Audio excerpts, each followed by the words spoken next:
ராட்டை நேயர்கள் அனைவருக்கும் வணக்கம். வணக்கங்க. வணக்கம் பாஸ்கர். இந்த முறை நாம் லைவ் ரெக்கார்டிங் நேரில் உட்காந்து பண்ணுறோம். ஆமாம், நல்லது. சென்னை மாநகரத்தில் மழைகள் எல்லாம் பெஞ்சு ஓய்ஞ்சிருக்கிற அந்த நேரத்தில் ஒரு அருமையான டிசம்பர் மாதம் சென்னையில் அனைவரும் கொண்டாடக்கூடிய மாலில் ஒரு காஃபி கடையில் உட்காந்து நம்ம பேசுகிறோம் இன்னைக்கு. ஸோ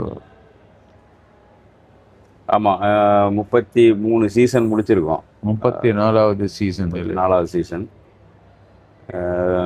போன முறை நவீனம் சம்பந்தமாக நமக்கு இருக்கிற கேள்விகள், கருத்துக்களை பகிர்ந்துக்கிட்டோம். இப்போது தொடர்ச்சியாக ஒரு 10 நாளாக ஒரு விஷயம் பேசப்படுது. என்னென்னா, அது 2-3 பேர் பேசுனதுனால வந்த விளைவு. பெரிய டெக்னோக்ராட்ஸ் பண்ண விஷயம் என்னென்னா, இனிமேல் நீங்கள் வேலைக்கு போக வேணாம், இனிமேல் நீங்கள் உழைக்க வேணாம், இனிமேல் அர்பன் ரூரல்லாம் கிடையாது அப்படின்னு பெரும்பாலும் பேசுகிறாங்க. அதை குறிப்பாக இப்போ எலான் மஸ்க் பேசுனது ரொம்ப பரவலாக போகுது. ஏன்னா இந்தியா சம்மந்தப்பட்ட தனி கேள்விகளையும் அவர் கேட்குறாங்க. தொழில்நுட்பமாக சம்மந்தப்பட்ட கேள்வி, படிப்பு, குழந்தைங்க எல்லாம் கேட்கும்போது எல்லாத்துக்கும் கருத்து சொல்லக்கூடிய ஆளாக இப்போ எப்படி ஒரு காலத்தில் ரஜினியை பார்த்தாலே மைக் நீட்டுவாங்களோ அது மாதிரி மஸ்க்கு வந்து கேட்காத கேள்வி இல்லை, எல்லா கேள்வியும் கேட்குறாங்க. இல்லை, எனக்கு இதில் ஒரு விஷயம் இருக்குது. மற்ற விஷயங்கள் நீங்கள் சொல்கிறதுக்கு முன்னாடியே நம்ம ஊரில் இது குடும்பங்களில் நடக்கும். யாராவது ஒருத்தன் வந்து குடும்பத்தில் எல்லா குடும்பத்துலேயும் யாராவது ஒரு அங்கிள் ஒருத்தர் இருப்பார். அவர் வந்து எய்தர் எங்கேயோ ஒரு பிஸ்னஸ் பண்ணி பல கோடி சம்பாதிச்சிருக்கலாம், அல்லது கவர்மெண்ட்டில் ஏதோ ஒரு ப்ரமோஷன்லாம் வாங்கி ஒரு முக்கியமான இடத்துல இருக்கலாம். உடனே என்ன பண்ணுவாங்க, அந்த குடும்பத்தில் இருக்கிற எக்ஸ்டெண்டட் ஃபேமிலியில் இருக்க சின்ன பசங்க எல்லாரையும் வாழ்க்கையில் என்ன டெசிஷன் எடுக்கணும்னா கூட ஒரு காலகட்டத்தில் அவரை போய் கேட்டுக்குவோம் எதுக்கும் அப்படின்னுவாங்க. எல்லா விஷயத்துக்கும். ஆமாம், நீ மாடு வாங்குறீங்களோ, வீடு வாங்குறீங்களோ, கார் வாங்குறீங்களோ, பிள்ளைங்களுக்கு எங்கே காலேஜ் சேர்க்குறோன்னு முடிவு பண்ணுறீங்களோ, அல்லது வாழ்க்கையில் முக்கியமான எந்த டெசிஷன் எடுத்தாலும் அது மாதிரி ஆட்கள் கிட்ட கேட்பாங்க.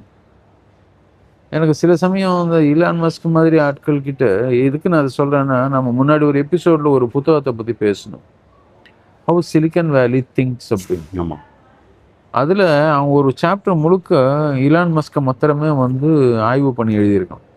அந்த ஆள் எப்பப்பெல்லாம் என்னென்ன ஸ்டேட்மெண்ட் எல்லாம் சொல்கிறான், அவனுடைய ஸ்டேட்மெண்ட் ஏன் மாறுது. எப்போன்னா, இந்த 2024 தானே ட்ரம்ப் வின் பண்ணார். 23 வரைக்கும் ட்ரம்ப்புக்கு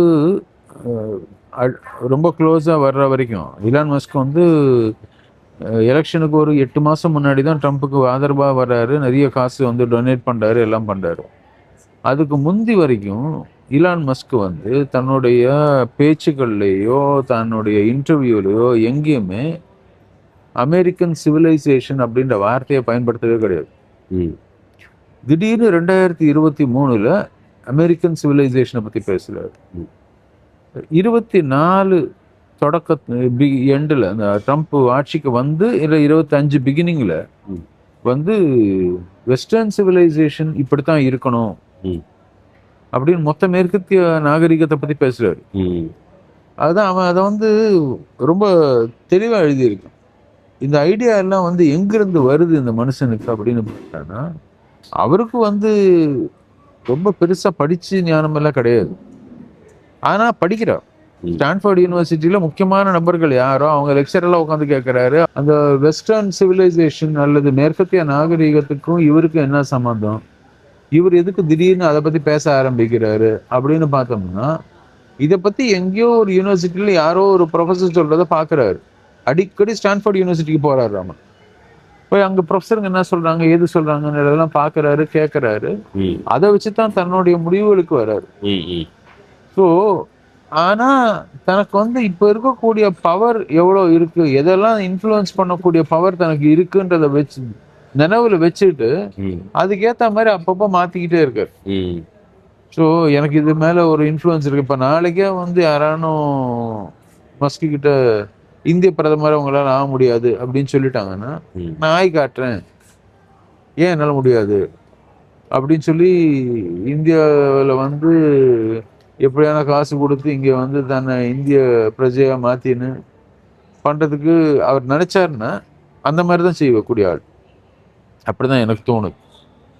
எதுக்கு நான் அதை சொல்ற ஆரம்பிக்கிறேன்னா, நம்ம வந்து சில சமயங்களில் இது மாதிரி இந்த டெக்னோக்ராட்டிக் ஆட்கள் எல்லாம் வாழ்க்கையின் தத்துவத்திலேருந்து ஆரம்பித்து இன்னும் ஃபிலாசபியிலேருந்து சைக்காலஜியிலேருந்து அவன் ஏதோ டெக்னாலஜி விற்று காசு பார்த்துருக்கான் அப்படின்ற ஒரே காரணத்தினால அவனுக்கு தெரிஞ்சது தெரியாதது எல்லாத்தையும் அவங்ககிட்ட அட்வைஸை கேட்டு அதை வந்து நம்ம பெருசுப்படுத்தி மிகைப்படுத்தி பேசுறதுன்றது வந்து சமூகத்தில் ஒரு தேவையில்லாத ஒரு சமாச்சாரமாக கூட நடக்குதும் கூட எனக்கு தோணுது. எனிவே நான் இது வந்து ஒரு டிஸ்க்ளைமராக முன்னாடியே சொல்லிடணும் அப்படின்னு பார்த்தேன். பெரிய டிஸ்க்ளைமரு. ஆமாம். என்னன்னா இப்போ அதுக்காக தான் நம்ம பேசலை. அது ஒரு ஃபேக்டர் இதை பேசுறதுக்கு. நவீனத்துக்கு பிறகு ஏதாவது பேசணும் அப்படின்னு தோணும் பொழுது சில கேள்விகள் வந்து நம்ம முன்னாடி வருது. என்னன்னா இப்போது கல்ச்சர் சம்பந்தமாக தான் நிறைய நம்ம பார்க்குறோம், எழுதுகிறோம். அப்போ இந்த கலாச்சாரம் அப்படிங்கிறது ரொம்ப பழமையை தூக்கி பிடிக்கிறதா ஒரு அர்த்தத்தில் நிறைய எழுதிடுறாங்க. அல்லது கலாச்சாரன்றதோ ஒன்று தேவையில்லை, ரெண்டு தான் இருக்குது. ஒன்று இந்த பக்கம் இருக்கிறாங்க, ஒன்று ஈஸ்ட் இல்லைன்னா வெஸ்ட்டுக்கு போயிடுறது, ஸ்விங் மாதிரி. இப்போது இந்த கலாச்சாரம் ஒட்டுன விஷயங்கள் ஏன் அவசியம்னு பேசும்போது நம்ம கடைசியாக முடிக்கும்போது கூட ரிலேஷன்ஷிப்பில் முடித்தோம் நவீனத்தை பற்றி. ஒவ்வொரு எபிசோட்லேயும் நம்ம ரிலேஷன்ஷிப் பார்க்குறோம். ரிலேஷன்ஷிப்ன்றது மனித உறவுகள் மட்டும் கிடையாது, பொருட்களுக்கும் மனிதனுக்குமான உறவு, மனிதனுக்கும் விலங்குகளுக்குமானது, மனிதனுக்கும் சூழலும், எல்லாமே ரிலேஷன்ஷிப்பாக பார்க்க வேண்டியிருக்கு. இப்போது அந்த ரிலேஷன்ஷிப்புன்னு வரும்பொழுதே கல்ச்சர் வந்துடுது. இப்போ கல்ச்சருன்னா நம்ம என்ன நினைக்கிறோன்னா, நீங்கள் என்ன சாமி கும்பிடுவீங்க, நீங்கள் என்ன சாப்பாடு சாப்பிடுவீங்க, அப்படி இல்லை. அது காலகாலத்துக்கு மாறி இருக்கும். அதை பற்றி நம்ம பேசலை. பட் ஏதோ ஒன்று தொடர்ச்சியாக நமக்கு தேவை இருக்கிற ஒரு விஷயத்தை தான் நம்ம பார்க்குறோம். இயற்கையிலிருந்தோ, மனித உறவுகள்லேருந்தோ, மற்ற உயிரினத்திலிருந்தோ நமக்கு ஒரு பிணைப்பு இருக்குது. அந்த பிணைப்பை எப்படி வலுப்படுத்துகிறோன்றதை பொறுத்து தான் நம்ம கல்ச்சர் அடையாளப்படுத்தப்படுது. கலாச்சாரமோ பண்பாடுன்ற பேரில் கூப்பிட்டாலோ நமக்கு நிறைய கன்ஃபியூஷன்ஸ் வந்துடுது. கல்ச்சரை ஹெரிட்டேஜோட கம்பேர் பண்ணுறதோ இல்லை கல்ச்சரை வெறும் ஹிஸ்ட்ரியோட கம்பேர் பண்ணுறதோ நின்று போயிடுறாங்க. கல்ச்சர் வந்து தொடர்ச்சியான ஒரு அரசியலாகவும் வாழ்வியலாகவும் பார்க்கப்படுறதுனால கலாச்சாரம் பேச போகிறோம். அதில் குறிப்பாக ரொம்ப எம்பசைஸ் பண்ணி தொழில்நுட்பமும் கலாச்சாரமும் நிறைய உள்ளே கொண்டு வரணும். தொழில்நுட்பம் வந்த பிறகு மனிதன் நிறைய தனிமைப்பட்டு போகிறான்றது ஒன்று. இப்போது வேலையே இனிமேல் ஹாபி தான், வேலையே இனிமேல் தேவையில்லைங்கிற ஒரு பேச்சு அடிபட்டுக்கிட்டே இருக்குது. நீங்கள் தேர்வு பண்ணிக்கலாம். அதற்கு அவங்க சொல்கிற உதாரணம் என்னென்னா, இப்போ நீங்கள் வந்து வீட்டில் தோட்டம் போடுறீங்க, தக்காளியும் வெளியில் வாங்கி சாப்பிட்றீங்க, தோட்டத்துலேயும் சாப்பிட்லாம், வெளியிலையும் வாங்கி சாப்பிட்லாம் மாதிரி வேலை ஆகிடும். வேணும்னா செய்யலாம், வேணான்னா அவுட் சோர்ஸ் பண்ணலாம். அப்போது இது வந்துடும். அப்புறம் கரன்சி டீமீன் ஆகிடும். இதெல்லாம் யார் சொல்கிறாங்கன்னா, நிறைய பணம் படைத்தவர்கள் ட்ரில்லியன் டாலர் எக்கனாமி வச்சுருக்கோன்னு சொல்கிறாங்க. அவர்களுக்கு ஆல்ரெடி டீமீன் ஆகிடுச்சு. பணன்றது ஒரு பொருட்டு இல்லை. அவர்கள் ஏன் பணம் ஒரு பொருட்டு இல்லைன்னு நம்மகிட்ட தொடர்ச்சியாக பேசுகிறாங்க? இதுக்கு தொழில்நுட்பத்தை தான் வலியுறுத்துகிறாங்க. பணம் ஒரு பொருட்டு இல்லைன்னு சொல்லி அவங்க உறவுகளை வலுப்படுத்தலை. ஒரு பணம் பெருசு இல்லை, பூமி தான் பெருசு அப்படின்னா அதில் ஒரு அர்த்தம் இருக்குது இல்லையா? பணம் பெருசு இல்லை, மனித உறவு தான் பெருசு, ஒரு அர்த்தம் இருக்குது. அது மாதிரி இல்லை. ஆனால் தொழில்நுட்பம் வந்து இது எல்லாத்தையும் சரி பண்ணிடும். தொழில்நுட்பம் வந்து ஜனநாயகத்துக்கு ஒரு முக்கியமான ஒரு வழிவகக்கூடிய இடமா இருக்குது அப்படிங்கிற ஒரு போலி பிம்பத்தை உருவாக்குறாங்க இல்லையா? அதிலிருந்து தான் இந்த கேள்வி தோன்றி கலாச்சாரம் தொழில்நுட்பம் சார்ந்து பேசணும். அதை பேசும் பொழுது இந்த கலாச்சாரன்றது என்னென்ன, வெறும்னே டெய்லி செய்யக்கூடிய ரிச்சுவல்ஸ் கிடையாது. அப்போது ஒரு கல்வி என்பது ஒரு கலாச்சாரமாக இருக்குது, வேலை வாய்ப்பு ஒரு கலாச்சாரமாக இருக்குது, தொழில்நுட்பம் ஒரு கலாச்சாரமாக இருக்குது, அப்புறம் அகாடமிக்ஸ் இன்ஸ்டிடியூஷன்ஸ்னு சொல்லக்கூடிய நிறுவனங்கள் ஒரு கலாச்சாரமாக இருக்குது. இப்போ நிறுவனத்தில் ஒரு கலாச்சாரம் இருக்கும், அது காலத்துக்கு ஏற்ற மாதிரி தொழில்நுட்பத்துக்கு ஏற்ற மாதிரி முன்ன பின்ன ட்விண்டில் ஆகிட்டு சுற்றிக்கிட்டே இருக்குது. அப்போது இது எல்லாத்தையும் சேர்த்து இந்த இந்த நவீனத்துக்கு அடுத்தபடியாக நம்ம கேள்விக்கு உட்படுத்திக்கிட்டே இருக்கிற விஷயம் தொழில்நுட்பமாக இருக்குது. நம்ம மறுக்கலை, கேள்விக்கு உட்படுத்துகிறோம். சீர் செய்ய வேண்டியது நிறைய இருக்குது. சில இடங்களில் மட்டும் அதை ஏற்றுக்கலாம், சில இடங்களில் ஏற்றுக்க முடியாது. நமக்கு பிரித்து பார்க்க தெரியல. தொழில்நுட்பத்தை சர்வரோக நிவாரணையாக பார்க்குற காலம் வந்துருச்சு இல்லையா? அதனால் இந்த தொடர்ச்சியாக இந்த 5 எபிசோட அதை பேசலாம். அதில் முதல்ல நம்ம பேசணும் அப்படின்னு எடுத்ததே இதில் வந்து நம்ம நிறுவனங்கள் தான். நிறுவனத்துக்கு தொழில்நுட்பமும் நிறுவனமும் என்ன ஆயிருக்கு? நிறுவனம் என்பது நிறைய பேர் என்ன நினச்சிக்கிறாங்கன்னா, நிறுவனம்னு சொன்னாலே ஏதோ கார்பரேஷன் அப்படின்ற வார்த்தையில் பொருள் படுற மாதிரி எடுத்துக்கிறாங்க. ஏன்னா கார்பரேஷனை தான் நிறுவனம்னு பார்க்குறோம். தனியார் நிறுவனம், அரசாங்க நிறுவனம் என்பது அதுவே நம்ம பலமுறை டிஃபைன் பண்ணியிருந்தா கூட நம்ம நிறுவனம் சொல்கிறது பப்ளிக்கு ப்ரைவேட்டு இன்ஸ்டியூஷன்ஸ்னு சொல்லக்கூடிய அகாடமிக் இன்ஸ்டியூஷனு ரிசர்ச் மாடல்ஸு சின்ன சின்ன மக்கள் முன்னெடுப்புகள் இயக்கங்கள் எல்லாத்தையும் தான் நம்ம நிறுவனம்னு சொல்கிறோம். கட்சியிலேருந்து இயக்கத்திலேருந்து சின்னதாக ஒரு பெண்கள் கூடுறதுலேருந்து ரிலீஜியஸ் செக்டார்லேருந்து அது ஒரு எல்லாத்தையுமே நம்ம நிறுவனம் தான் சொல்ல முடியும் இன்றைக்கி. அப்போது நிறுவனம் இந்த தொழில்நுட்ப காலகட்டங்களில் அடைந்து இருக்கக்கூடிய விஷயங்கள் எல்லாமே ரொம்ப ஜனநாயகமாக இருக்குன்னு நம்ம நம்ப ஆரம்பிச்சிட்டோம். ஆனால் அந்த நிறுவனத்துக்குள்ளே இருக்கக்கூடிய பிரச்சனைகளை கையாளுறதுக்கு முடியறதில்ல.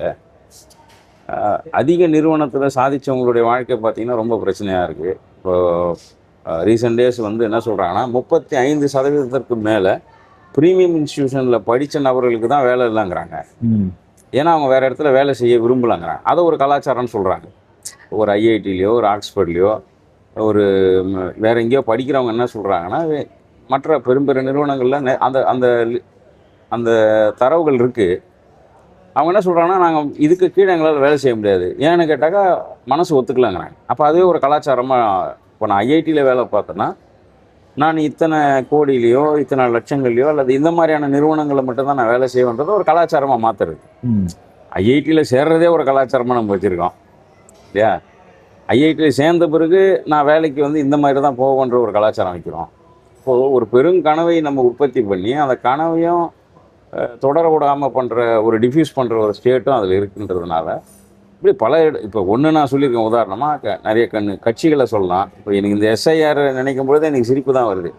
நான் ரொம்ப ஒரு 6 வருஷத்துக்கு முன்னாடி ஒரு கொட்டேஷன் போட்டிருந்தேன். ஓட்டர் ஐடி லிஸ்ட்டு போட்டுறதுக்கு அதுவும் அப்புறம் இந்த ஆபாச வலைத்தளங்களை பேன் பண்ணுறதும் ஒரே டைமில் பண்ணாங்க. பார்லிமெண்டேரியன் எலெக்ஷன் அப்போ பண்ணி அந்த ஓட் லிஸ்ட் விட்டாங்க. அப்போ நான் தான் போட்டிருந்தேன், இந்த ஆபாச வலைத்தளங்களை பேன் பண்ணுறதுக்காக அவங்க எல்லாரையும் கண்காணித்து அந்த பெயர் பட்டியலை வெளியிடுவோன்னு போட்டிருந்தாங்க. அதுக்கு மறுநாள் ஓட்டர் லிஸ்ட் வெளியிட்டாங்க. நான் என்ன சொல்லியிருந்தேன்னா, இவனுங்க ஓட்டர் லிஸ்ட்டை வெளியிட்டு ஆபாச படம் பார்த்தவங்களுடைய லிஸ்ட்டுன்னு சொல்லிட்டானுங்கன்னு சொல்லி ஒரு ஜோக்காக போட்டிருக்கேன். இன்றைக்கி ரிவர்சலாக இருக்குது. ஏன்னா 6 கோடி பேரில் 1 கோடி பேருக்கு எக்ஸ்ட்ரா எஸ்ஐஆர் ஃபார்ம் கொடுத்துருக்காங்க ஓட்டர் லிஸ்ட்டில் இல்லாதவங்களுக்கு. தமிழ்நாட்டில் மாதிரி தமிழ்நாட்டிலே கிட்டத்தட்ட அதை தொடர்ச்சியாக ஃபாலோ பண்ணி எழுதுகிற நபர்கள் சொல்கிறது எக்ஸஸாக 60 லட்சம் எக்ஸ்ஆர் ஃபார்ம் கொடுத்துருக்காங்க ஓட் லிஸ்ட் இல்லாதவங்களுக்கு. இவங்களாம் யார் நான் கேள்வி கேட்குறேன். அப்போ எனக்கு அதான் தோணுது. இப்போ இவங்கன்னா ஒரு பக்கம் தொழில்நுட்பம்னு சொல்லி நம்மளை இணைச்சாங்க. ஆதார் கார்டை இணைச்சிட்டோம், கையை இணைச்சிட்டோம், கண்ணை இணைச்சிட்டோம், மார்க் ஷீட்டை இணைச்சிட்டோம், வீட்டோடைய அட்ரஸை வெரிஃபை பண்ணிட்டாங்க. எல்லாம் பண்ண பிறகும் இந்த 50 லட்சம் எங்கேருந்து எக்ஸஸாக வருதுன்னு ஒரு கேள்வி இருக்குல்ல இந்த தொழில்நுட்பத்தில். இப்போ மேனுவலாக பண்ணும்பொழுது பண்ணதை விட எரர் குறையிறது தானே தொழில்நுட்பம். ஆனால் மேனுவலாக பண்ணதை விட அதிகமான தெரிந்தே தவறுகளை செய்கிறது அதிகரிச்சிருக்குங்கிறதும் நம்ம கவனிக்க வேண்டியது. அதனாலேயே தொழில்நுட்பத்தை தொடர்ச்சியாக கேள்வி கேட்க வேண்டியது. எனக்கு திடீர்னு எனக்கு தோணுச்சு, இப்போது நான் பேன் கார்டு வச்சுருக்கேன், டேக்ஸ் கட்டுறேன், நான் நிறைய பணம் சேர்த்துருக்கேன், சொத்து சேர்த்துருக்கேன் அப்படின்னா யாரோ ஒரு நபர் என்னுடைய பேன் கார்டு லிஸ்ட்டை அதனுடைய சென்ட்ரல் டேட்டாலேருந்து டெலீட் பண்ணிட்டாரு வைங்க, நான் யார் இந்தியாவுக்கு அப்படின்னு ஒரு கேள்வி வருது. எக்கனாமிக்ஸ்லாம் படிக்கும் பொழுதோ பேசும் பொழுதோ. இப்போ ஏன்னா முன்னாடி எல்லாமே மல்டிபிள் என்ட்ரி நமக்கு இருக்கும், ஏதாவது ஒரு இடத்துல பிடிக்கலாம். இன்றைக்கி நம்மளுடைய பொருளாதார அடையாளம் என்பது நம்மளுடைய பேன் கார்டுன்னு ஆகிட்ட பிறகும் டேக்ஸ் ஃபைல் பண்ணுற அந்த ஒரு நம்பர் எல்லாமே அது கீழே தானே வரப்போகுது. ஏதோ ஒரு நபர் தொழில்நுட்ப திடீர்னு ஒரு ஹேக் பண்ணாங்கன்னு சொன்னாங்க, ஆதார் கார்டோடைய டேட்டா பேஸை ஃபேஸ்புக் எடுத்துச்சுன்னு சொன்னாங்க. அது மாதிரி பேன் கார்டோடைய ஆக்சஸ் பண்ணி ஏதோ ஒன்று டெலிட் பண்ணுறாங்கன்னு நான் யார் இந்த இந்தியாவை பொறுத்த வரைக்கும். இல்லை பேன் கார்டோடைய டேட்டாவை எடிட் பண்ண முடியாத டேட்டா ஒன்றும் கிடையாது. மல்டிபிள் பேன் கார்டு வச்சுருக்கவங்க இந்தியாவில் நீங்கள் பார்க்கலாம், கிராமங்கள்லேயே கூட. அவங்க எதை பேங்க்கோட எப்போ கனெக்ட் பண்ணி வச்சுருக்காங்க, ஒரு பேங்க்கில் தொடர்பு வச்சுருந்து பேங்க்கை கனெக்ட் பண்ணி கட் பண்ணிவிட்டு இன்னொரு பேங்க்கில் இன்னொரு பேன் கார்டை கொடுக்குறதுன்றது ரொம்ப அபத்தமாக சாதாரணமாக நடக்கக்கூடிய என்ன சொல்கிறது ஒரு லூப் ஹோல்னு சொல்கிறதா இல்லை ப்ரீச்சுன்னு சொல்கிறதா, மக்கள் பண்ணும்போது அது என்னன்னு சொல்கிறது, பயன்படுத்திக்கிறாங்களான்னு சொல்ல முடியாத அளவுக்கு இருக்குது. இப்போ தொழில்நுட்பம் மக்களுக்கு உதவியாகவும் இருக்கணும், பிழைகள் குறைவாக இருக்கணும், நம்பகத்தன்மை அதிகமாக இருக்கணுன்றதுக்காக தான் கொண்டு வரேன்னு சொல்கிறாங்க. ஆனால் கம்ப்ளீட்லி அது இல்லை. அப்போ இந்த தொழில்நுட்பமும் நிறுவனமும் இணையும் பொழுது நம்பகத்தன்மையும் கூடுறதில்ல, டெமோக்ரஸியும் கூடுறதில்லைன்னா அது ஏன் இருக்குது? அதான் முதல் கேள்வியாக இருக்குது. நீங்கள் தான் சொல்லணும். தொழில்நுட்பமும் ஜனநாயகமும் இந்த இடத்துல கல்ச்சருக்கு நடுவில் சிக்கின்னு இருக்குது அப்படின்றது தான் என்னுடைய கேள்வியாகவும் இருக்குது, என்னுடைய கருத்தாகவும் வச்சுக்கலாம். கேள்வியாக கருத்தான்னு சொல்ல முடியாத மாதிரி இருக்காது. இல்லை, நீங்க சொல்ற ரொம்ப நிறைய முக்கியமான பாயிண்ட் நீங்க சொல்லியிருக்கீங்க. ஆ இன்ஸ்டிடியூஷன் ஆரம்பிக்கும் போது நான் இப்போ நிறைய நிறுவனங்களை பார்க்கும்போது, நீங்க முதல்ல சொன்னீங்க இல்லையா, நிறுவனம்னு நீங்க ஆரம்பிக்கும் போது சொன்னது, நிறுவனம்னா நம்ம எது நிறுவனம்னு சொல்றோம். ம் இன்னைக்கு வந்து ஒரு மக்கள் கூட்டு இயக்கமாக இயங்குவதும் நிறுவனமாக்கிறோம். அது வந்து தொண்டர் நிறுவனம்னு சொல்றோம், சமூக ஆர்வலர் நிறுவனம்னு சொல்றோம், அல்லது அரசாங்க நிறுவனம்னு சொல்றோம், தனியார் நிறுவனம்னு சொல்றோம். அதாவது சில விதிகளுக்கு உட்பட்டு ஒரு நாங்கள் இந்த தொழில் செய்கிறோம் அப்படின்னோ, அல்லது இந்த சேவை கொடுக்குறோம் அப்படின்னோ, அல்லது நாங்கள் இந்த எல்லாரும் கூட்டம் இணைஞ்சு இந்த செயல்பாடுல நாங்கள் எங்களை இணைச்சிக்கிறோம் அப்படின்னோ, பல்வேறு விதங்களில் எந்த ஒன்றுத்தையும் நம்ம வந்து நிறுவனம் அப்படின்னு சொல்றோம்.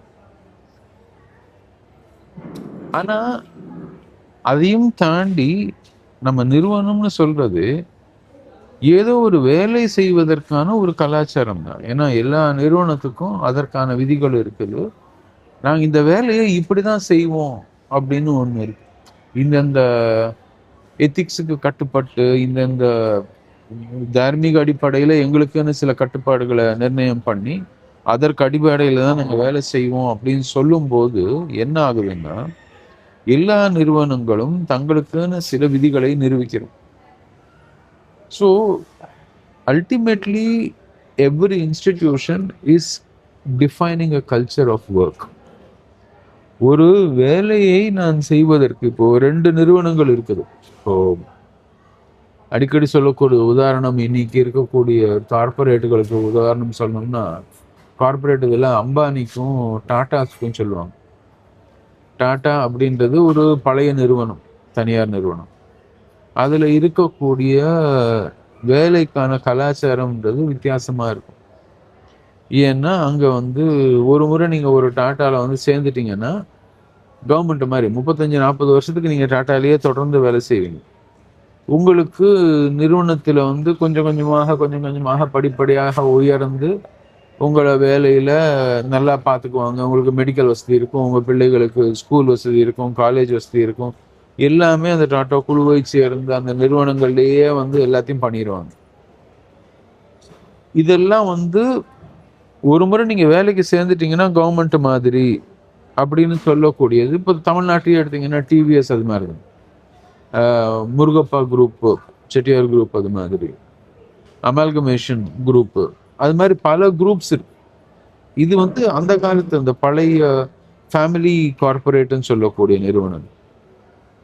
இப்போ இருக்கக்கூடிய மாடர்ன் கார்பரேட்னு சொல்லக்கூடிய ரிலையன்ஸ் போன்ற நிறுவனங்கள் இருக்கு இல்லையா, இதற்கும் அதற்கும் என்ன வித்தியாசம் அப்படின்னு பார்க்கும்போது, ஒன் ஆஃப் த பெரிய டிஃபரன்ஸ்ன்னு நம்ம பார்க்கறது என்னன்னு பார்த்தீங்கன்னா, இப்போ இருக்கக்கூடிய நிறுவனங்களில் எம்ப்ளாயீஸை வந்து மேக்சிமம் ப்ரொடக்டிவிட்டி, நிறைய வேலை பண்ணுங்க, என் கம்பெனிக்கு நிறைய லாபம் வர்றதுக்கு நீங்கள் காரணமாக இருந்தாங்கன்னா உங்களை கிடுகிடுன்னு மேலே தூக்கி போய் உட்கார வச்சிருவோம், உங்களுக்கும் அதில் லாபத்தில் ஒரு பங்கு கொடுப்போம். ஆனால் நீங்கள் வந்து என் லாபத்துக்கு வந்து நீங்கள் வேலை செய்யாமல் இருந்துக்கிறீங்க, ஏதோ தோராயமாக வேலை செய்கிறீங்க அப்படின்னா உங்களை தூக்கி எறிஞ்சிடும். உங்கள் மேலே எனக்கு எந்த விதமான என்ன சொல்கிறது லாயல்ட்டி கிடையாது. அதே மாதிரி எம்ப்ளாயீஸ்க்கும் கம்பெனி மேலே எந்த லாயல்ட்டியும் கிடையாது. இது வந்து இந்த கடந்த 25 வருஷங்களுக்குள்ளே வந்த புதிய கம்பெனிகள், கிடுகிடுன்னு வளர்ந்த பெரிய பெரிய கம்பெனிகள் இருக்கு இல்லையா, இது எல்லாத்துலேயுமே இந்த ஒரு கலாச்சாரம் இருக்கு. ஸோ கலாச்சார அடிப்படையிலேயே நிறுவனங்களுடைய கலாச்சாரம் மாறும்போது ஒரு சமூகத்தில் வேலைக்கான கலாச்சாரமே மாறும். இப்போது தொண்டு நிறுவனங்களை எடுத்துக்கணும். நான் அடிக்கடி தொண்டு நிறுவனங்களுக்கு சொல்கிறது என்னன்னா, நான் அவங்களோட நிறைய ஒர்க் பண்ணுறதுனால சொல்கிறேன். ஒரு 30 ஆண்டுகளுக்கு முன்னாடி, 40 ஆண்டுகளுக்கு முன்னாடி நிறுவப்பட்ட அந்த தொண்டு நிறுவனங்கள் எல்லாமே ஒரு அரசாங்க நிறுவனம் மாதிரி இருக்கும். உள்ளே போனீங்கனால பாருங்க, இந்த தான் ஃபவுண்டேஷன் இருக்கும் மதுரையில், பெரிய தொண்டு நிறுவனம். தானம் அறக்கட்டளை நான் ஒரு 25 வருஷத்துக்கு முன்னாடி முதல்ல உள்ள நுழையும் போது ஒரு அரசாங்கத்து ஆஃபீஸில் போன மாதிரி, அதில் தலைவராக இருக்கிறவர் வந்து ஒரு ஐஏஎஸ் அதிகாரியை பார்க்க போகிற மாதிரி, வாசலில் இருக்கிறவங்க 3 பேர் இருப்பாங்க. முதல்ல இருக்கிறவங்க கேட்பாங்க, நீங்கள் எதுக்காக வந்து இருக்கிறீங்க, அவர் என்னக்காக பார்க்கணும் அப்படின்னு. அதுக்கு அடுத்து இருக்கிறவங்க வந்து நிச்சயமா நீங்க பார்த்து தான் ஆகணுமா அப்படின்னுவாங்க. அதுக்கப்புறம் தான் அந்த செக்ரட்டரி பேசுவாங்க. அவங்க என்ன சொல்லுவாங்க, நீங்க வந்து இன்னைக்கு அவர் பிஸியா இருக்காரு, போயிட்டு இன்னொரு நாள் வாங்க அப்படின்ற மாதிரி. ஸோ ஒரு 3 லெவல் ஐஏஎஸ் அதிகாரியை பார்க்குற மாதிரி. இன்னைக்கு இருக்கக்கூடிய தொண்டு நிறுவனங்கள் பார்த்தீங்கன்னா, புதுசா வந்திருக்க தொண்டு நிறுவனம் கார்ப்பரேட் மாதிரி. ஓப்பன் கல்ச்சர் அப்படின்றாங்க, எல்லாரும் எல்லாரையும் பார்க்கலாம் பேசலாம் அப்படின்னு. ஆனா யாருக்கும் நேரம் இருக்காது. வாங்க அப்படின்னு சிரிச்சு பேசுவாங்க. இப்ப இந்த காஃபி கடையில நம்ம உட்காந்துருக்க காஃபி கடையில பேசுற மாதிரி. எல்லாருக்கும் காஃபி கொடுக்கணும், லாபம் அதிகம் சம்பாதிக்கணும், ஓடி போயிடணும், அதுதான். அது மாதிரி இன்னைக்கு இருக்கக்கூடிய கார்ப்பரேட் கலாச்சாரத்துல வேலை செய்யக்கூடிய தொண்டு நிறுவனங்கள் எப்படி வந்து ஒரு காலத்துல அரசாங்கத்தை பார்த்து அப்படியே காப்பி பண்ணுமோ, இன்னைக்கு இருக்கிற தொண்டு நிறுவனங்கள் தனியார் நிறுவனங்களை பார்த்து காப்பி அடிக்கிறோம். கொடுமை என்னன்னா, even religious institutions have become like that. ஒரு பண்பாடு பத்தி பேசுறவங்களோ அல்லது ஒரு ஒரு என்ன சொல்றது மதத்தில் சார்ந்த நிறுவனங்களோ எல்லாமே இப்போ இருக்கக்கூடிய பல சாமியார்கள் நடத்தக்கூடிய கம்பெனி மடங்களோ அல்லது அவங்க ஆசிரமங்களோ பார்த்தீங்கன்னா ஒரு கார்ப்பரேட் கம்பெனி மாதிரி தான் இயங்குது. கார்ப்பரேட் கம்பெனி மாதிரி இயங்குதுன்னா உட்காரக்கூடிய அறைகள்ல இருந்து எல்லாமே கார்ப்பரேட் கம்பெனி மாதிரி மாறி போச்சு. முழுக்க ஏசி கேபின்ல உட்காந்துக்கிறாங்க, அதுல உட்காந்துட்டு கம்ப்யூட்டர் முன்னாடி உட்காந்து பேசுறது, அது மாதிரி நாற்காலியில உட்கார்றது. அப்ப என்ன ஆகுது, உங்களுடைய வேலையின் கலாச்சாரத்தை இன்னைக்கு பெரும்பாலும் கார்ப்பரேட்டுகள் நிர்ணயம் பண்ணும். ஸோ நம்ம கல்ச்சுரல் ரீதியில பார்க்கும்போது இந்த கார்ப்பரேட்டைசேஷன் இருக்குல்ல, அங்கதான் நம்ம தொழில்நுட்பத்தோடைய தாக்கத்தை பார்க்குறோம். தொழில்நுட்பம் எங்க உள்ள நுழையுதுன்னா, தொழில்நுட்பத்துடைய மிகப்பெரிய oldest justification for technology is improvement of efficiency. எஃபிஷியன்சியை நாங்கள் இம்ப்ரூவ் பண்ணோம், உங்களுடைய உற்பத்தி திறனை நாங்கள் அதிகப்படுத்துகிறோம் அப்படின்னா, உண்மையிலேயே உற்பத்தி திறனை அதிகப்படுத்துகிறாங்களா அப்படின்ற ஆய்வுக்கு நாம் வந்து எல்லா தொழில்நுட்பத்தையும் உட்படுத்துறதும் கிடையாது. பல நேரங்களில் வந்து தொழில்நுட்பத்துடைய அவங்க ஆரம்பிக்கும் போது அதை வந்து எடுத்துகிட்டு வரும்போது என்ன சொல்லி இந்த தொழில்நுட்பத்தை வந்து எந்த திறனை அதிகப்படுத்தும்னு சொல்கிறாங்களோ, 5 வருஷம் கழிச்சோ 10 வருஷம் கழிச்சோ 20 வருஷம் கழிச்சோ யாரும் உண்மையிலேயே அந்த திறன் வந்து வளர்ந்துச்சா நமக்கு நிறுவனத்துக்கு அப்படின்றத பார்க்கறது. ஏன்னா ஒரு புதிய நாம அதை நிர்ணயம் பண்ணிடுறோம், இதுதான் புதிய வழி, இந்த வழியில தான் பண்ணணும் அப்படின்னு. அது வந்துருச்சுன்னா அதுக்கப்புறம் வந்து அதை ஆய்வுக்கு உட்படுத்த வேண்டிய அவசியம் இருப்பதாகவே நம்ம யோசிக்கிறது. அதனால சில சமயம் வந்து இந்த தொழில்நுட்பத்தை யாரான தப்பி தவறி கேள்வி கேட்டாங்கன்னா பழமைவாதின்னு அவங்கள சொல்றதோ, இப்போ ஆங்கிலத்தில் இந்த லட்டைட் அப்படின்னு இந்த லட்டைட்னு சொல்றதோ ரொம்ப சுலபமா மாறி போகுது. ஸோ எதுக்கு அது சொல்றாங்க அப்படின்னா, நீங்க வந்து நவீனத்துக்கு எதிர்ப்பவர், நீங்க நவீன வளர்ச்சிக்கு எதிர்ப்பவர், டெவலப்மெண்ட்டுக்கு. இன்னொன்னும் நீங்க எஃபிஷியன்சி ஒரு பக்கம் சொன்னீங்க இல்லையா, ரெண்டாவது அவங்க கார்பரேட்டோடைய அல்லது இந்த இப்போ நிறுவனங்கள் நவீன நிறுவனங்களுடைய ஒரு முக்கியமான ஒரு ஃபேக்டர் என்னன்னா ஸ்கேலப். நிறுவனத்தினுடைய பெரிய கார்பரேஷன் நம்ம சொல்லக்கூடிய ஒரு 10 எடுத்துன்னு வைங்க, ஆப்பிள், மெட்டா, டெஸ்லா, இவங்களாம் என்ன சொல்கிறாங்கன்னா, முன்னாடி நம்ம எவ்வளோ பேருக்கு சர்வீஸ் பண்ணோன்றதை சொல்லுவாங்க. என்கிட்ட இவ்வளோ கஸ்டமர்ஸ் இருந்தாங்க, எங்ககிட்ட இவ்வளோ ஆஃபீஸ் இருந்தது, எங்ககிட்ட இவ்வளோ ப்ரொடக்ஷன் யூனிட் இருந்தது. இப்போ அந்த நம்பர் சொல்ல மாட்றாங்க. நான் ரீசெண்ட் டேஸில் பார்க்குற ஒரு 5 வருஷமாக பார்க்குற எந்த CEO இன்டர்வியூலையும் we are serving to 150 nations, we are serving to 120 nations, we are serving to India and China together. அப்போ இந்தியாவுக்கும் சைனாவுக்கும் ஒருத்தன் சர்வீஸ் பண்ணுறானாலே உலகத்தில் பாதி அது, பூமியில் பாதி அது, பாப்புலேஷன் வைஸாகவும் 3/4 அப்படி பாப்புலேஷன் அதை விஸ்தரிக்கிற இதுக்கு பின்னாடி இருக்கிற ஃபார்முலாவை நம்ம சொல்கிறோம். ஸ்கேலப்புங்கிறது ஒரு ஃபார்முலாவை சொல்கிறோம். அப்போ ஸ்கேலப் பண்ணும் பொழுது அந்த இடத்துல எவ்வளோ பெரிய ஸ்டீரியோ டைப்போட தான் அதை பண்ண முடியும். அதுக்கு ஒரு பேட்டர்ன் இருக்கணும். இப்போது உதாரணம், இப்போ இதுக்கு போயிட்டு வந்தேன், புஷ்கர் போனேன். இப்போ அடுத்து தீபம் ஃபெஸ்டிவல் இருக்குது. அதுக்கப்புறம் தொடர்ச்சியாக ஒவ்வொரு ஊருக்காக போயின்னு இருக்கோன்னு வைங்க. பார்க்கும்பொழுது ஒரு தெருவில் நடந்து போகிறோம்னா ஒரு குதிரைக்கான மெட்டீரியலையோ, மாட்டுக்கானதோ, ஒட்டகத்துக்கானதோ, மனிதர்களுக்கானதோ சந்தையை பார்க்குறோம். இந்த சந்தையில் ஒரு கடை மாதிரி இன்னொரு கடை இருக்காது. பொருள் ஒன்றா ஒரே மாதிரி இருக்குமே தவிர அந்த அந்த நபரினுடைய கற்பனை அந்த கடையில் இருக்கும். அந்த லைட்டில் இருந்து கீழே போட்டு உட்கார்றதுலேருந்து அதே மாதிரி தான் ஊரில் இருக்கிற கடைகளும் சந்தைகளும். இப்போ நீங்கள் ஒரு ஊருக்குள்ளே ஒரு மார்க்கெட்டுக்குள்ளே போனீங்கன்னா ஒரே மாதிரி காய்கறி கடை இருக்காது. அப்போ இந்த ஒரே மாதிரிங்கிறதும் ஸ்கேல் அப்பும் ஒன்றாயிடுது, டைவர்சிட்டிக்கு எதிரானதாக இருக்கு. இந்த டெக்னாலஜி ப்ளஸ் கார்பரேஷன் சேரும்பொழுது நடக்கிற ஒரு மிகப்பெரிய விஷயம் என்னென்னா பன்மையத்தை அழிச்சிடுறாங்க. மொழியில் பன்மையாக இருக்காது, கலரில் பன்மையாக இருக்காது, டிசைனில் உன் கற்பனைக்கு அங்கே வேலையே கிடையாது. இந்த கடையை இப்போது இமேஜின் அப்படின்னு ஒரு ஸ்டோருக்குள்ளே ஆப்பிள்குள்ளே போனோம்னா அது எந்த இடத்துல எந்த பொருள் என்ன கலரில் இருக்கணும், என்ன அளவில் இருக்கணும், யார் வரும்போது எதை பார்க்கணும் அப்படிங்கிறது ஒரே மாதிரி இருக்கும். இப்போது 10க்கு 10 3வது அடியில் கம்ப்யூட்டரை வைக்கணும் அப்படின்னா 20க்கு 20 6வது அடியில் வச்சுருப்பாங்க.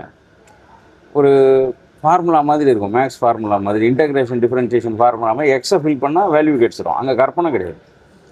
ஆனால் ரியல் லைஃப்ன்றது ஒரு கவிதை மாதிரி மாறிக்கிட்டே இருக்குது. அதில் ஓசை மாறுது, நயம் மாறுது.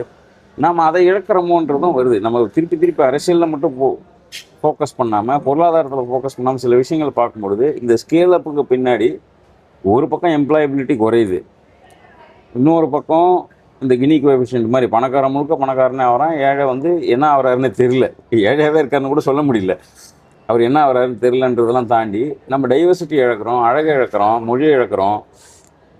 ஒரு காலகட்டத்துக்கு அப்புறம் எல்லா விதமான அடையாளங்களையும் இழந்து ஒரு என்ன சொல்கிறது, ஒவ்வொரு மனிதனுமே ஒரு தனிப்பட்ட கைவிடப்பட்ட ஒரு லோன்லி மேனாக மாறிடுறான்றது. இல்லை, நீங்கள் சொல்லும்போது இன்னொரு விஷயமும் எனக்கு சொல்ல வேண்டியிருக்கு, ரொம்ப அவசியம்.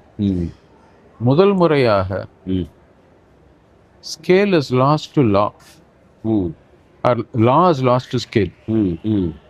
சமீபத்தில் அந்த கிரீடா வர்சஸ்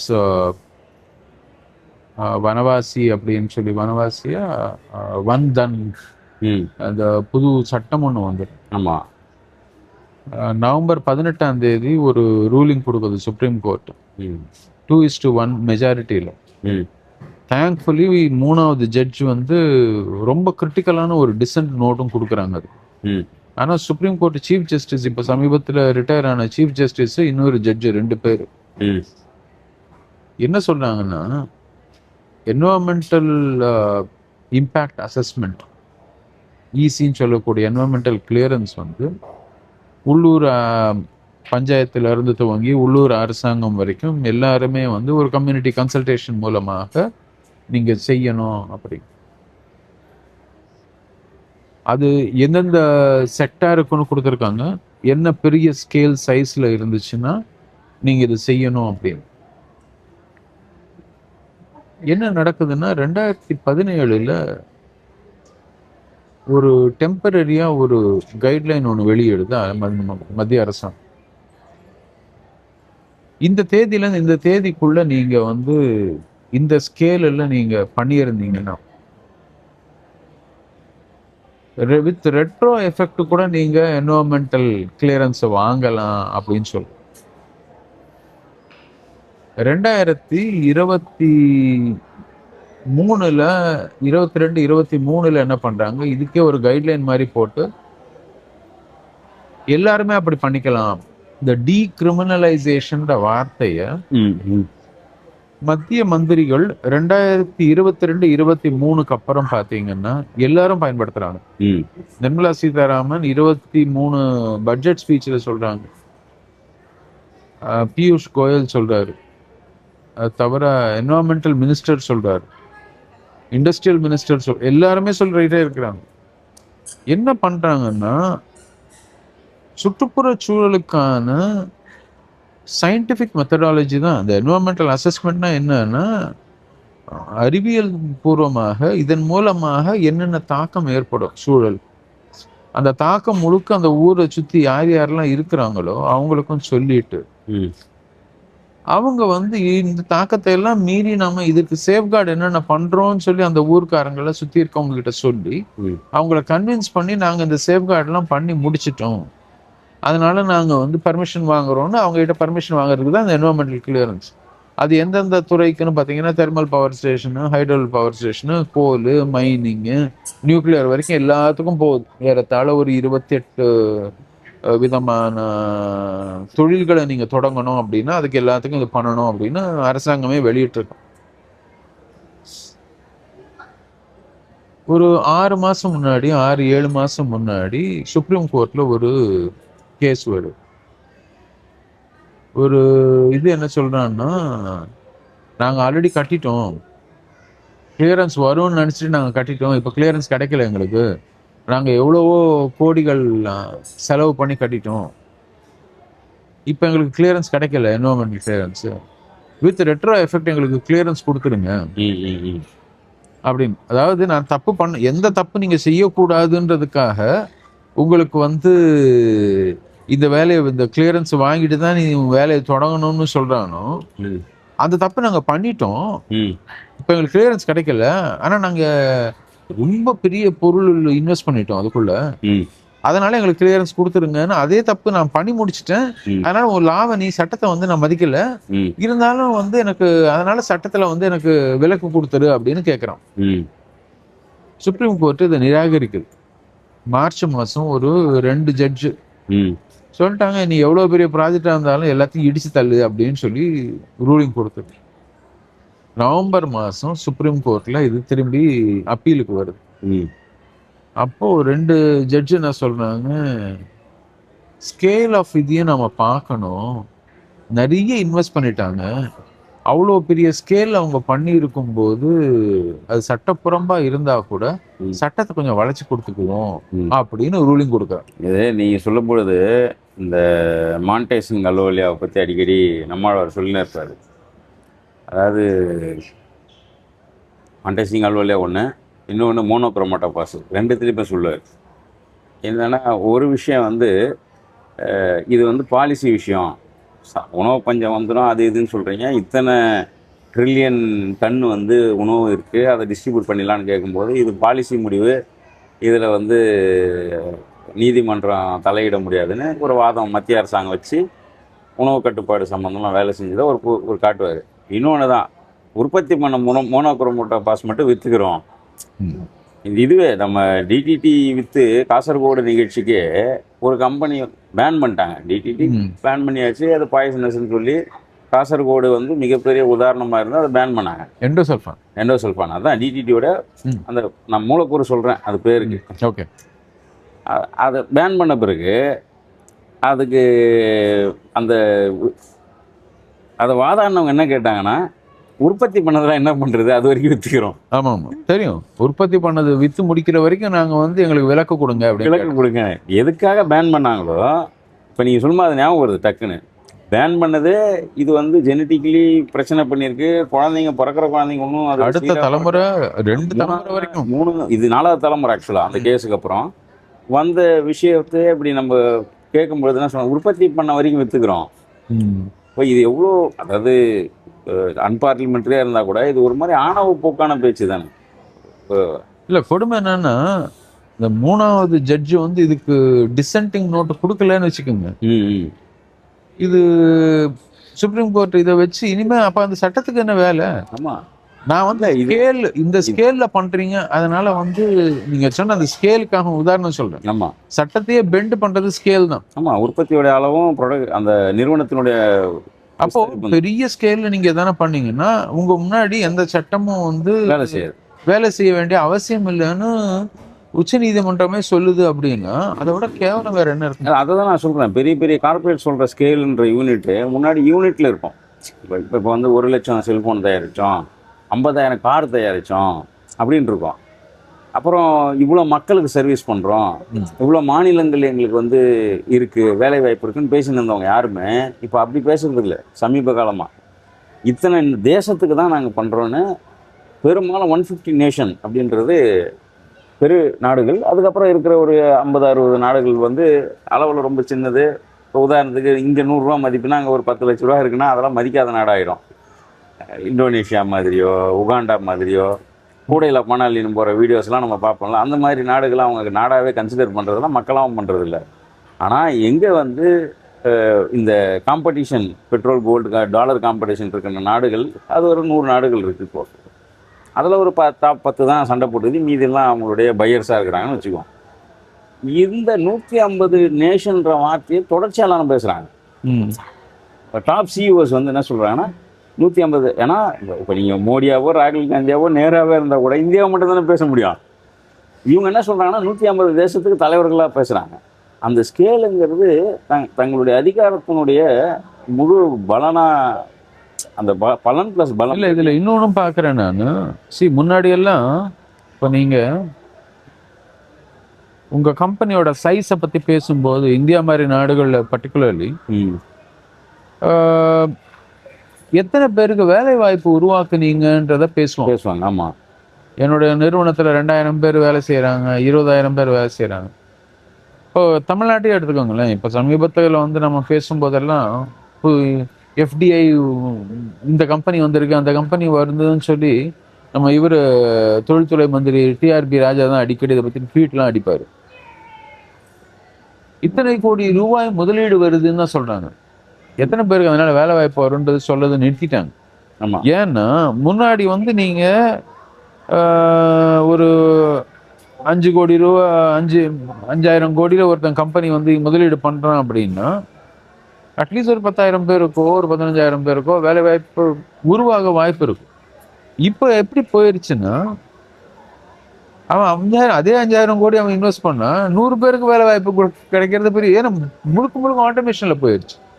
அதனால இதனால மக்களுக்கு என்ன பயணம் இருக்கும், நான் அந்த வேலை வாய்ப்பை உருவாக்குறேன் அப்படின்னு சொல்றதற்கான முகாந்திரம் இல்லாம போயிடுச்சு. அது இல்லாததுனாலேயே நம்ம வந்து இப்போ அதை பத்தி யாருமே பேசுறதே கிடையாது. இப்போ நீங்க சொல்ற மாதிரி 150 நாடுகள்ல இருக்கேன்னா உண்மையிலேயே 150 நாடுகள்ல லாபகரமா இயங்குதான் அந்த நிறுவனம்?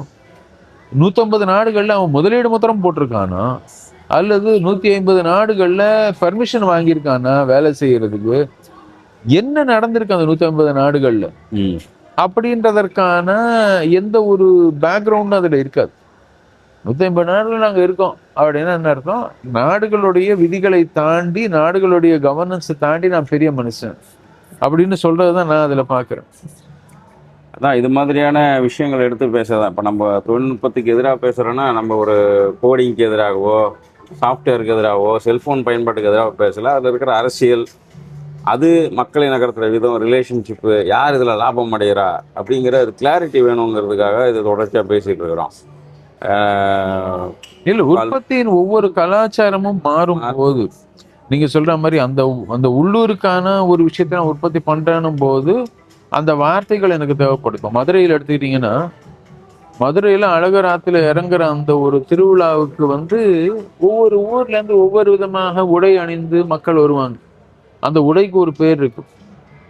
அதே மாதிரி அந்த ஊர்ல இருக்கக்கூடிய அந்த ஒரு குச்சி ஒன்று கையில் எடுத்துட்டு வருவாங்க, அதுக்கு ஒரு பேர் இருக்கு.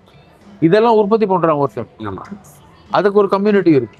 நான் உள்ளூர்ல இருக்கக்கூடிய சடங்குகளுக்கோ உள்ளூர்ல இருக்கக்கூடிய நிகழ்வுகளுக்கோ நான் உற்பத்தி பண்ணும்போது அதற்கான மொழியும் அதோட சேர்ந்து வாழ்க்கை இருக்கு.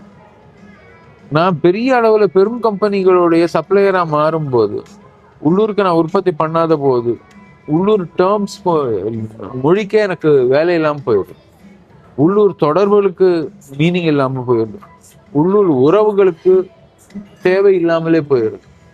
அங்கதான் வந்து கல்ச்சரை உடைக்கும் போது தொழில்நுட்ப கம்பெனிகள் செய்யக்கூடிய மிகப்பெரிய ஒரு தாக்கம் இன்னைக்கு உள்ளூர் கல்ச்சர், உள்ளூர் வே ஆஃப் ஒர்க்கிங் அப்படின்றத முழுக்க உடைச்சிட்டே போகும். தொடர்ச்சியாக பேசுவோம். 40 நிமிஷத்துக்கு மேலே அதை பேசியிருக்கோம். இதில் தொடர்ச்சியாக பேசுவோம். நீங்கள் சொன்ன மாதிரி உற்பத்தி சார்ந்த விஷயங்களை மட்டுமே 2வது எபிசோடில் பேசலாம். ராட்டை நேயர்கள் அனைவருக்கும் நன்றி. மீண்டும் சந்திப்போம். நன்றி, வணக்கம்.